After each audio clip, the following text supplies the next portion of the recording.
I've returned to Buckinghamshire, where Thames Water continues to deal with a sewage issue, and there is some concern that that is affecting the drinking water from the River Misbourne. People living in parts of Buckinghamshire are calling for more to be done to stop flooding in the area. Residents in places like Chalfont St Giles and Amersham have faced repeated cases of flooding after weeks of high water levels. There have now been reports of sewage leaks too. Thames Water has apologised for the impact on customers. Wendy Hurrell reports. Several months of excessively high rainfall and the River Misbourne running through Buckinghamshire is overflowing. The groundwater has infiltrated the sewer system and is flooding back out into Chalfont St Peter. Thames Water tankers have been pumping it out 24 hours a day for 2 months. And when it rains, they're lined up along the main road. Where does that water go once it's been extracted into the tankers? So we take it to one of the catchments that can take it. At the moment, a lot of the systems in this area are overloaded with floodwater. So Gerrard's Cross is also overloaded with floodwater. So we'll bring it into this sewage treatment works, or we'll bring it into others. Thames Water is responsible for sewage.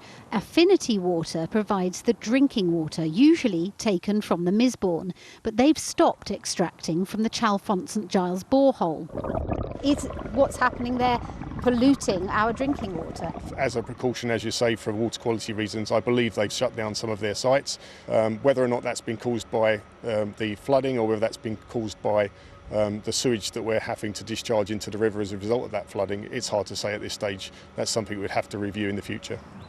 The Environment Agency has categorised this incident as the most serious and is investigating. They say they take all pollution incidents extremely seriously and have instructed Thames Water to take action to minimise discharges to the environment from the sewerage network in the Misbourne Valley.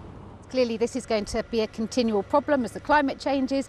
Every winter the people living in this area are going to have the same difficulties. Flooding is something we're working on with the local flood authorities, with the Environment Agency, and at the same time we're looking at what we need to do to protect our assets against that flooding, including upgrading some of the sewage treatment works at Gerrard's Cross and Maple Lodge.